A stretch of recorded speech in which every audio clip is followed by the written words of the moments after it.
Yesterday in the class 9 chapter 1 we discussed about the two important points from chapter 1, that is cell. Cell is called a basic unit of life and a structural and functional unit of life. Now let us discuss some points of discovery of cell and we discuss the structure of a cell. So let's start.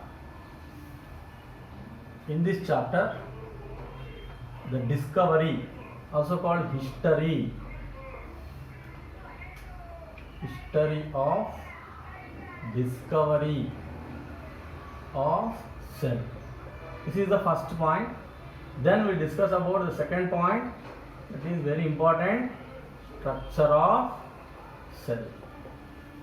So let us complete these two important points today. Now let us discuss. If I ask question to you, what are cells? Means you can say the yesterday two statements.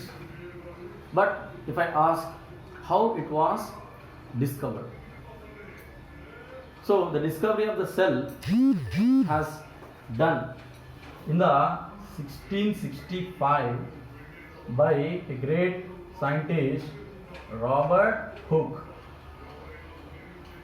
Robert Hooke actually a physicist.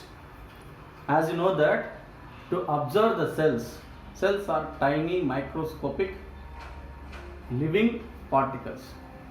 These are very small. It means 1 by 1000 millimeters. If you observe a scale, you can get millimeters like this. It is 1 centimeter. In between these 2 points, it is called as 1 millimeter. In a 1 millimeter, if we divide it into 1000 times, that each one, sorry, not nanometer, it is micrometer. So 1 particle is called 1 micrometer. It means 1 by 1000th part of the 1 millimeter is called 1 micrometer. So most of the cells are in this range, and some other cells are very small, means nanometers and angstroms and picometers. So when you make it 1000 part. Now how Robert Hooke discovered such tiny cells in a living organism? Actually, to see such small cells, we require lenses. What we call, children? Lenses. Means this topic is related to physics.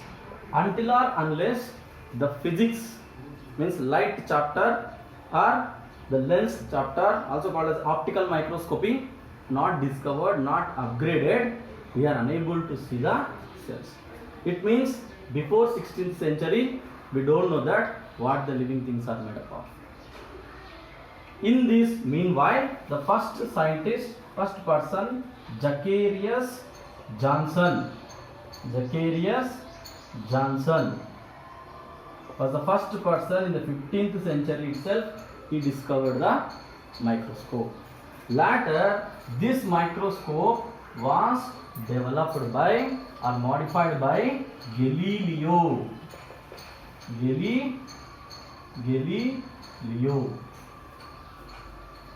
Galileo, after Robert Hooke, again upgraded his microscope. You can see in your textbook the Robert Hooke microscope. Now he is able to see such microparticles by his own microscope. Robert Hooke took the bark of the oak plant. Bark means the skin of a big tree. Bark. So what he did, he take the bark of oak. If you see a stem, here we can find one layer. So if you open it, you can get the bark, a piece of bark. This bark is sliced to very small. So if you know that the potato chips, how we slice it off, like that, this bark is as much as small. He cut into slices.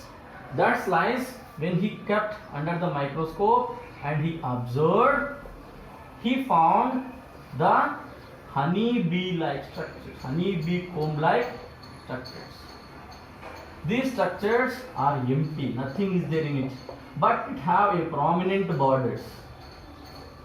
By seeing this, he recalled that in a Greek country, some of the monks were living in the places, those were like small compartments.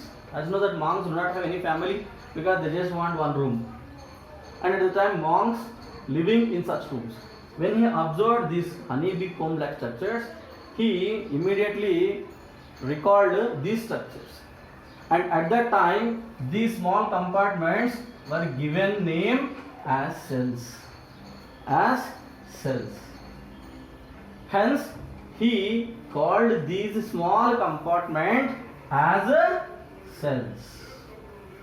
The cell or cells, the cell. The cell is a compartment derived from a Latin word called cella. Cella means a Latin term. It means a small or little compartment. Little compartment. After development of optical microscopy, some other scientists, Robert Brown and other scientists, discovered different particles within the cell. And the Robert Hooke written a book called Micrographia, and he observed the dead cells. Cork cells are dead. So he observed the dead cells first and given name cell. And living cells were discovered by Leeuwenhoek, Schwann, and it will be a different topic, it will take more time. So now I just want to jump into the structure of cell. So let us discuss how and what kind of material and what kind of things we can find in a cell. It is called cell structure. Cell structure. So when you observe a cell, it is have its own boundary. Every cell has its own boundary. Means the other cells also present beside it, but every cell has its own boundary compartment. It is called plasma membrane. Plasma membrane. Plasma membrane. Within the plasma membrane, we can find a viscous semi-fluid structure. It is nothing but called as protoplasm. Protoplasm. So we can say cytoplasm. Cytoplasm. And in the middle of the cell, we can find which control the cell. The entire functions of the cell controlled by the nucleus.